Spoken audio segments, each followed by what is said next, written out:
For some analysis on how the Secret Service handled the assassination, I'm joined by Chris Lewis, CTV Public Safety Analyst and former Commissioner of the OPP. Thanks for joining us today, Chris.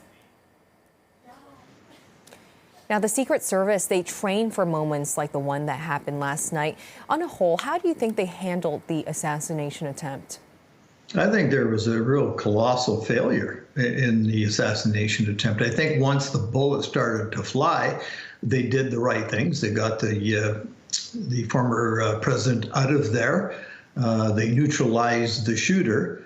But the fact that the shooter managed to get to a position within 150 yards of where the president would be standing with a rifle and fire shots is unacceptable. That building should never have been allowed to have someone climb up to the roof. They should have had plans in place for that, secured it in a different way.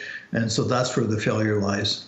Well, how do you think it was that the shooter was spotted by bystanders, like you mentioned, on the roof before shots were fired by the Secret Service? Well, that's some of the reports that are coming out. It's, we really don't know how much of that is accurate, but certainly bystanders do claim that they told the police, hey, somebody just climbed up there with a gun, and that they couldn't take any action. Well, that in itself was a failure, if that's accurate. But the fact that it was allowed to happen is just beyond my comprehension. I know presidential details that I was involved in over the years in Canada. There was counter snipers everywhere. There's no one was going to get on a building within shooting range of where the president of the day was going to be standing. And that's the reality of it. So to allow that to happen is kind of a whoops.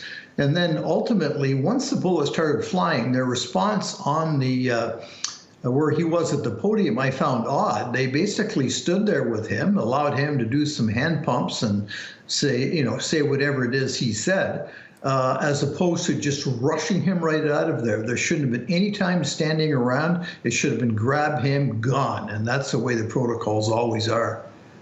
And that moment you're talking about where, agents were lying on top of him, it seemed to take a while for him to get off stage, and he was pumping his fist for quite a bit. People even captured some pictures there. How do you think the Secret Service is going to look back at this whole situation and their response? I think somebody along the way is in deep trouble in the Secret Service. The ball got dropped, and you can't drop the ball on the president or former president of the United States. This is the first former president of the United States, I believe, at least in my lifetime, that's ever been shot and killed, or shot and not killed. I apologize for that error. But ultimately, it's a failure. And so they're going to have to assess this and figure out where did the ball get dropped. Who's responsible? Someone will end up with a new job or won't have a job at all, sadly. But that's the reality when things like this happen, because they have to fix it. Whatever was broken needs to be fixed and get back to the normal protocols that don't allow this to happen to anybody else. And a lot of the attention now is on political violence. How do you imagine Joe Biden's security team reacting now, or even here in Canada when you look at Prime Minister Justin Trudeau and his security detail?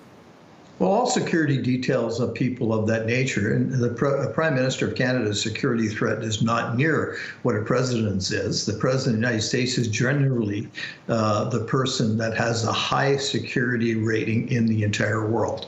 And so that's Biden in this case. So his team, the Secret Service as well, will be looking at everything that went wrong in the case of the former President Trump being shot and apply those new procedures. If, in fact, any procedures are violated, that doesn't call for new procedures. It requires people to follow the script and not allow this to happen. So all that will be shared, and certainly security agencies around the world will be watching this and trying to learn from it.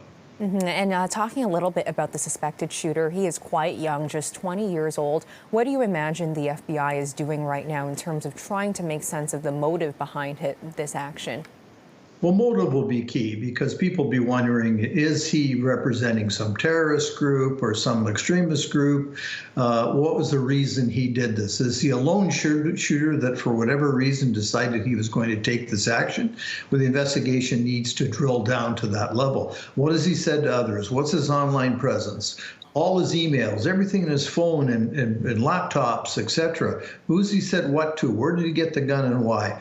And everything about him to try and figure out, well, who is he? What is he about? Was he a lone actor? Did somebody else help or no? And try and kind of drill those things right down as deeply as they can. A lot of questions still. Well, thank you so much, Chris. We appreciate your time and analysis on this. Anytime. Thank you.